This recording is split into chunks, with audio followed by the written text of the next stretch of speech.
everybody, Aaron J. Anderson here with a video on using flash with your Panasonic Lumix camera. I use these flash on the GH3, the GH4, the G7, and the GX8, and they work fine. I'm going to show you what those are real quick. Might be kind of a long video because I like to ramble, as you guys know, but let's try this. First of all, that is the flash. Can you see it? I'm just looking at myself there. It's the Yongnuo YN560 IV, which is 4. And they work absolutely great. They're very powerful. They work flawless with the camera.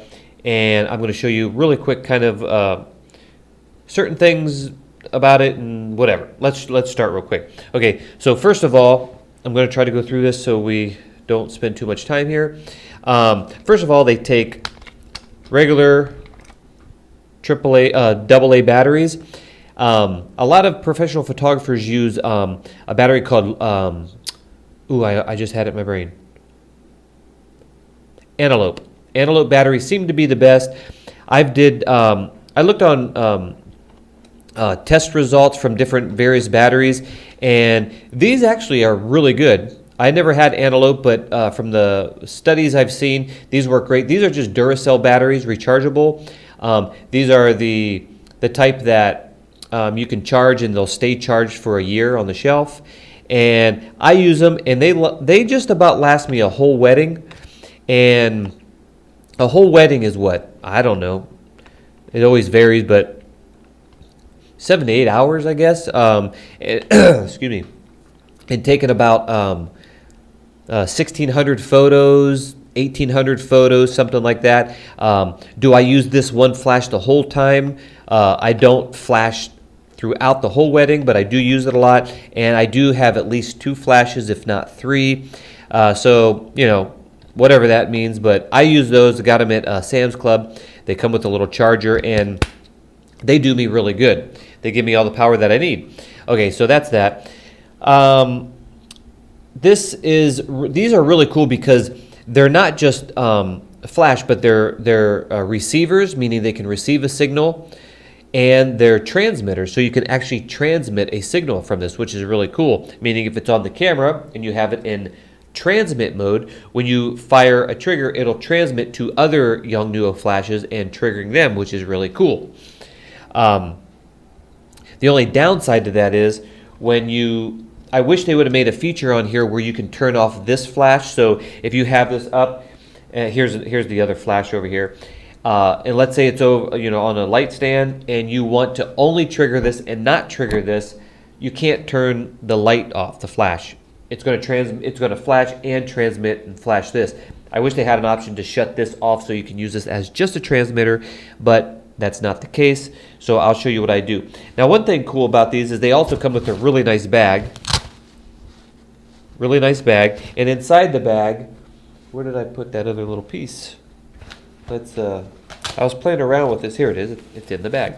They come with little stands like this. These are really nice. I didn't think I would ever use it, but when I started using them, I would put them on here, and it stands it up. It'd probably actually go the other way. And it stands these up like this, and you can put this on if you're in a house and there's a countertop or a kitchen table or a dresser. You can just mount it like that if you're planning on flashing and doing some bounce flash.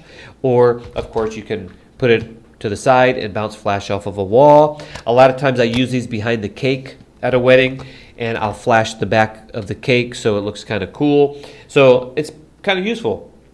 And, of course, these go all the way. Let's just do this. They go all the way up, all the way down, all the way back, all the way that way. So they're pretty versatile. Pretty cool.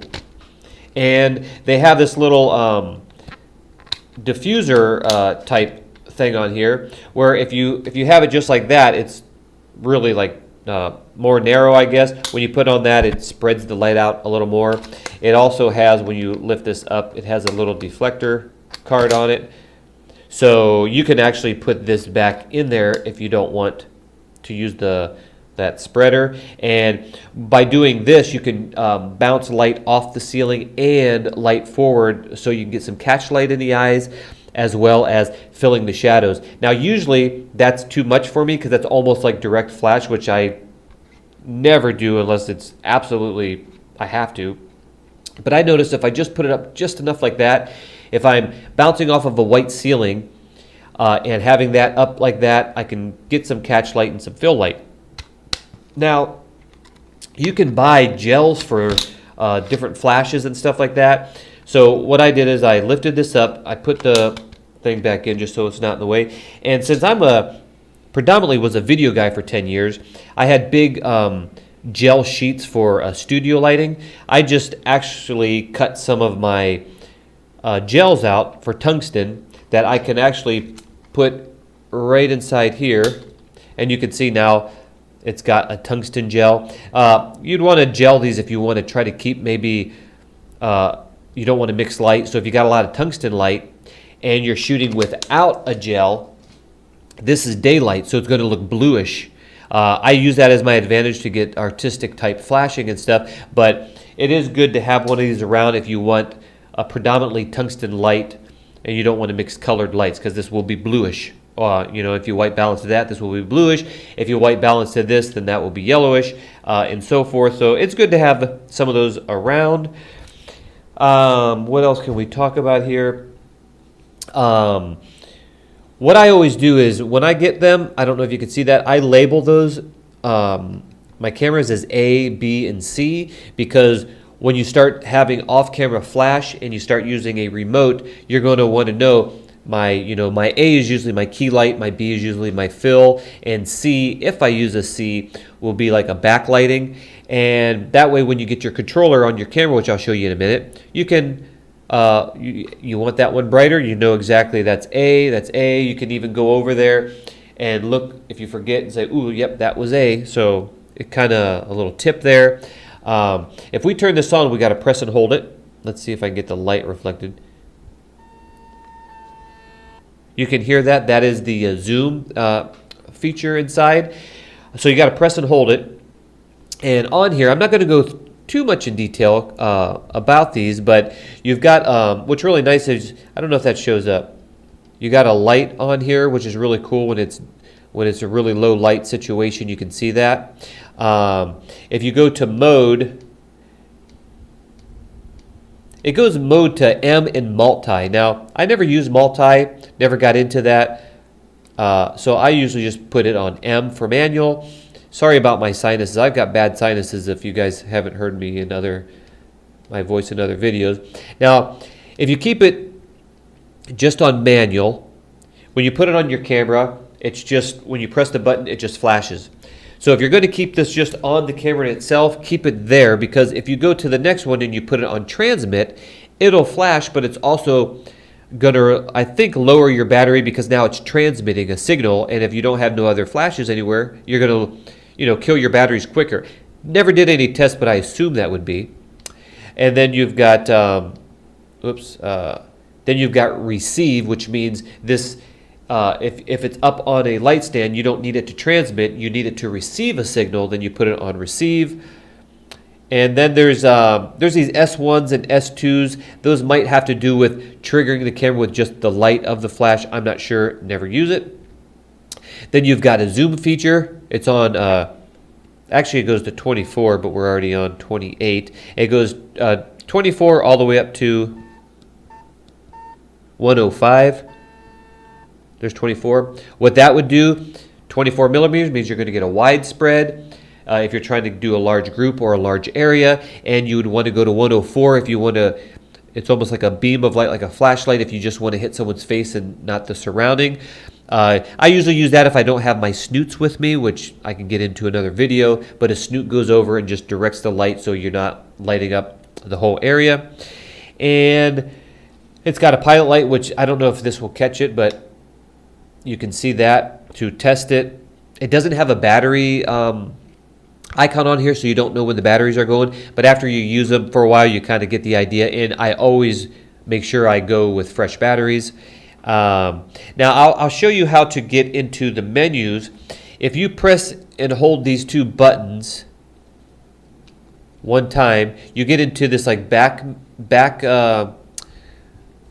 settings, And there's sleep mode that I never use because I don't want my flash to go off, because it might turn on quick when you try to take a flash, but I'm not going to play around with that. I just keep them on all the time.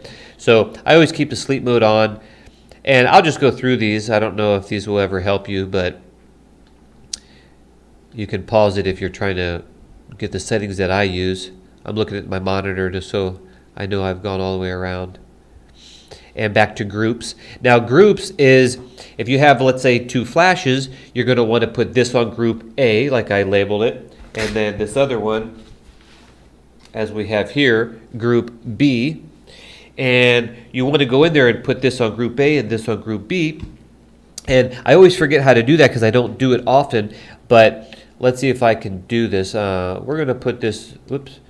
Let's just put this in receive mode. I don't think you have to put it in receive mode. And you can see on there, there's channel 1 and channel and group. You want everything on channel 1 or 2 or 3 or 4 or whatever.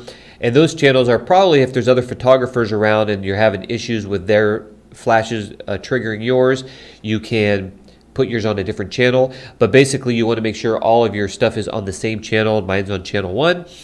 And my nose is getting more, my sinuses are clogging up as I speak here. And now the group, you want to put each flash on their own group. So if we press and hold this and double, this is the weird part. Let's see if I can get this to work. Yeah. Now you see that group blinking, and if you go to the left, you're going to change the groups. It's going to go to group A, it's going to go to group A, group A1, A2, A3, because you can put multiple flashes on the same group. Or if you click up, you go to group A, group B, group C. Let's go back, group E, group F, and let's go back to A. So just to let you know how to do that, you press and hold that. Once you see the group, you can go through these different settings as I showed you. Once you see these group, double tap and that thing blinks and you can change it. And the channel, I think if you hold these 2 down, if you hold those 2 down, it's those 2, you can change the channel. Okay, so that's that. And I'm just looking to see if there's anything else. That's pretty much it. Now, when we get to the camera side of things, let's turn this off. I always have a habit of just turning everything off before I put it on the camera. But if we put it on the camera, now one thing really cool about my modification that I did on my on the battery grip, that really helps when you got a big flash like that on your camera, because you see my whole hands down here holding that grip too. Well, if I didn't have that, it would only be up there, and it would be just a little harder to hold. So it's kind of nice to have a battery grip on there. So one thing about this, at least I don't remember the G7, but the GH4, the G7, and the GX8, I noticed a couple things here. I'm going to show you this. Let me get in the right menu. Okay.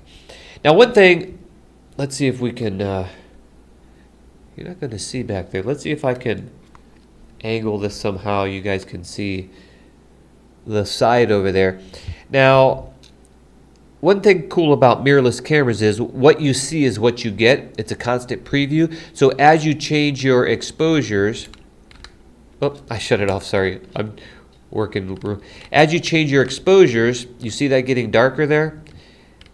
That's what the exposure would be. So if I took a photo right now, the flash is off. If I took a photo right now, that's what my exposure would look like. If I took a photo right now, that's what the exposure would look like. So let's turn it dark here, and I'm going to show you, if you go into the menu here, you're going to see constant preview. And when you have constant preview on, it's going to be what you see is what you get. When you turn it off, let's just turn it off. I'm trying to see this on the screen. Once we turn it off, we're going to see as I'm changing the shutter speed, but nothing's changing on the screen because it's just always going to keep a bright image. And if I were to take a photo, what shutter speed am I on? Oh, wrong way. I can't see. Okay, so you can see how bright the image is. If I were to take a photo, and now let's play that photo back, you're going to see it's dark. That's because it's not what you see is what you get. So having it like that is good for when you're running around in low light situations. You can see what you're shooting, but you're going to have to chimp and make some Chimping is when you take a photo, you got to look at it and then adjust, take a photo and look at it and adjust. But by having a mirrorless camera, that's what's really nice about having this, because now, let's see, what you see is what you get. So let's just really close that down. And if I take a photo and we play it back, what you see is what you get. Okay, so now here's the thing with the flash. Let's make this dark. Once you turn on the flash, you're going to see what happens to the screen. Look at the screen here. It's very underexposed. But if I turn the flash on, what just happened? Well, the camera says, hey, there's a flash on here. So it actually turns your, what's it called? Constant preview off. So if you look at the menu here, it's still on. But when you attach a flash, it turns it off. So now, if I change the exposure, nothing changes. So it's kind of a bummer because you're going to have to chimp. Because if we wanted to take a photo, let's turn this power down a little bit. So I don't even know where I'm at. Let's make this dark because let's make this so we know it's going to be a dark exposure. Okay, so it looks like it's a bright exposure, but I don't know what in reality. So I got to change this, guys. Okay, so let me take a photo. So the flash went off. Don't know if that picked it up. And if we look at it, it's dark. We're going to have to chimp, and we're going to have to make, some more adjustments. So it's kind of, I don't like that. So if I turn this flash off, we're going to see it gets dark. See, it got dark. So now constant preview is on. So in order for you to, how I use this is first, a couple ways you can do this. In the menu, you can set up one of these buttons on the camera to turn your flash off. So what that would do is give you constant preview, like right now. If you set up a dedicated button and you click on it, but what you're going to have to do is you're going to have to click on a dedicated button, and then you're going to have to cursor over to off, and then you're going to have to click OK to shut the flash off so that you can have constant preview to get your exposure, and then go back in there, push that dedicated button, click over to turn on, and then turn off, turn your flash. It's kind of a pain. So the best scenario for what I do is I just turn the flash off. It's so much easier. I don't have to take up a button on my camera, and all I have to do is turn my flash on and off. So if we had a subject here, let's say that piece of foam there is our subject, and we want to expose for the background, because that's how you're going to, let's say we have a sky back there. Let's say that white, where is it? This white area, you look on here, the white area is your sky. Well, with the flash off, what you see is what you get. So let's say that's what it looks like. We want to get the nice blue sky, so we expose for the sky and make sure it looks good. Now what we do is we turn on the flash, and now you're going to have to adjust your light. Of course, you're not going to be bouncing off the sky if we had an off-camera light, or if we just had it like that, which I never do. Let's do this. It's going to be hard to do this for me, but now we take a shot, and let's look at it. So, well, of course it's blowing out because the light's hitting it, but if it was a sky, the light wouldn't reach it. So you're going to have to chimp, basically. I hope I'm not being confusing here, and I know it can be very confusing. Bottom line is you're going to have to chimp, but you're going to have to turn off the camera, turn off the flash, adjust for your scene, your background, your sky, whatever, and then turn your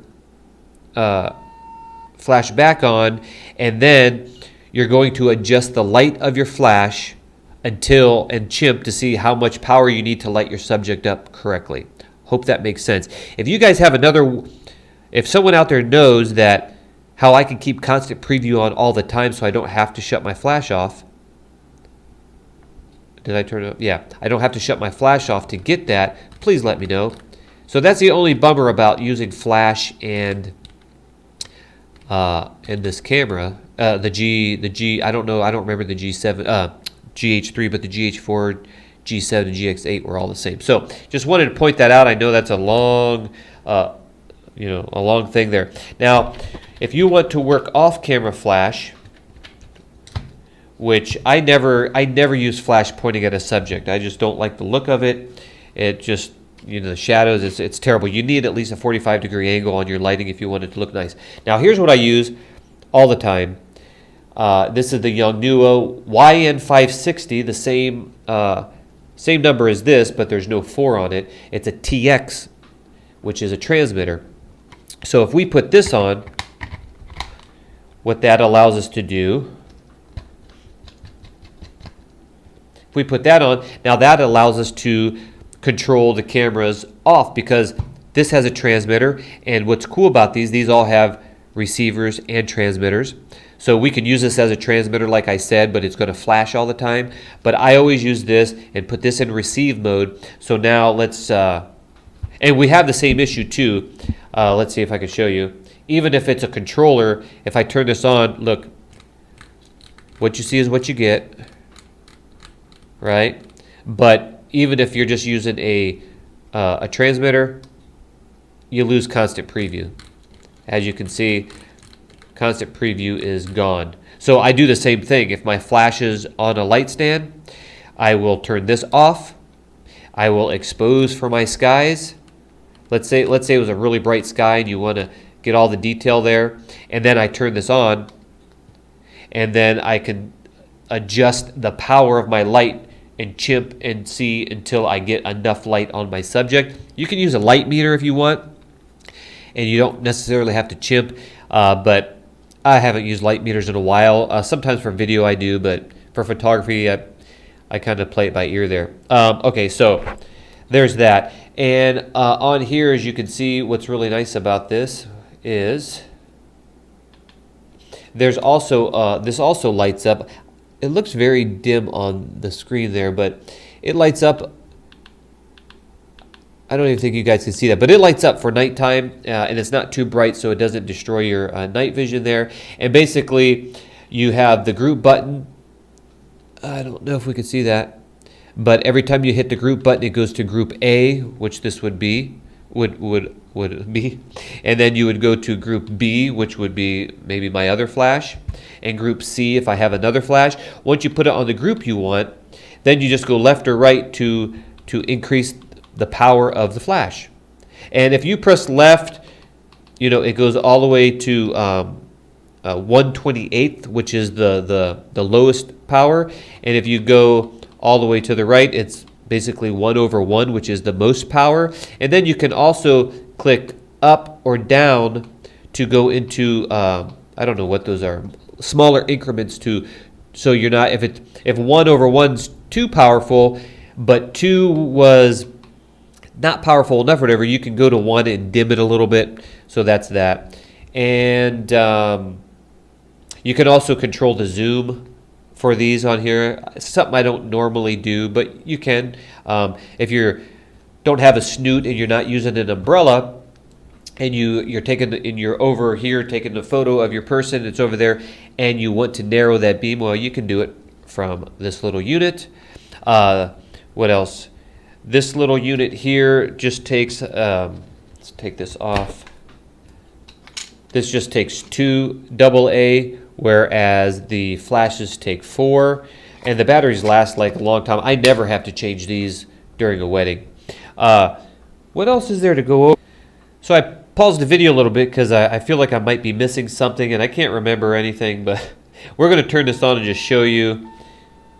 If we turn this on, and we got to make sure we put this in receive mode, and if we fire, you guys saw that flash there, it works great. Yeah, I know what I was going to tell you. A lot of the times, if I'm this is what I use on my light stands. It'll actually house 2 flashes. You can use a light not a matte box, a light box. What is it called? A matte box goes on the front of the camera. A soft box. There we go. You get a soft box to fit 2 of these, or if you're using 14-inch umbrellas or bigger, you can use 2 of these. And why you'd want to use 2 is if you got a background like you're shooting someone and there's the bright sun right behind you, one of these might not be enough, even shooting raw, to light up your whatever you're shooting, your model or whatever it is. So you might want to put 2 of these on there. Another good idea to put 2 on these is when you, let's see, if we, these also have sounds. Now, listen to this. When I shoot this, you're going to hear a tone. Do you hear that? Let me put it over here. When you hear that, wheep, that is letting you know that the flash is charged up, ready for another flash. Because when you put it on full power, you can't just go click, click, click, click, click, because it has to charge. So by putting that on, you can hear, oh, it's ready to be charged, especially if it's off to the side. But during a wedding, there's no way I'm going to do that. I just shut that off. But I just wanted you to know that it charges. For the reason of having 2, you can lower this. Let me show you. Here's how long it takes to charge off of full power.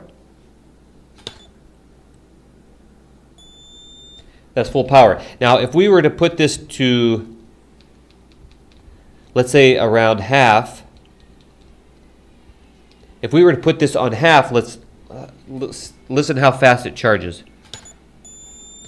It charges much faster. So, if you really need to fire off quick shots, you could put both of these, put them on half power or a lower power than 1, and you're going to get about the same amount of light, but it's going to charge quicker because you're shooting them both at half instead of 1 at full. So that's one reason you'd want to use 2 flashes.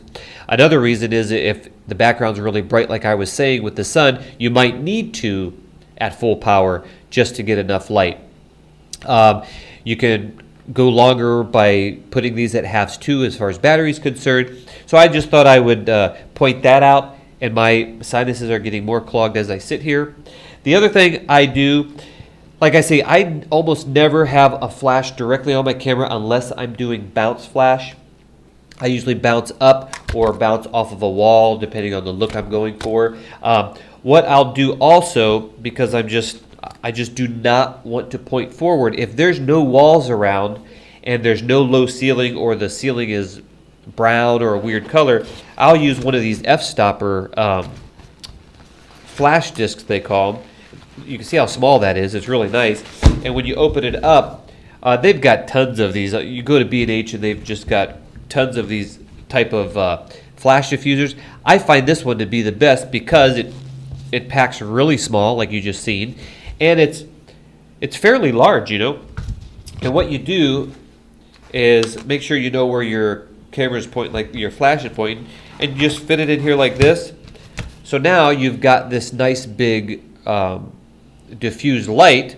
And if you don't know about light, the bigger the light source, the closer it is, the softer your light. So if you're just pointing one of these at people, it's going to be a very harsh light, right? So what I'll do is I'll actually, let's turn this down. I'll actually, if I'm by myself and I'm shooting something, I'll actually go with this configuration if I don't have a light stand with me, and I'll hold, you're not going to see it in the frame here, but I'll hold this out as far as I can, and I will shoot like that. That way you're getting a 45-degree angle on somebody instead of having it right on the camera. I just shoot like this. I mean, that's, you know, a little awkward holding that out if you don't have an assistant. But that's how I fly with that as well, so I get better looking images. And I think that's it, guys. I don't want to keep you any longer. If you have any questions, let me know. Please leave some comments. Please thumb me up, and please subscribe. Also, go to my my Instagram at Aaron. It's just at Aaron J. Anderson. Just started a couple weeks ago, and Facebook, Aaron J. Anderson. Talk to you later, guys. Bye bye.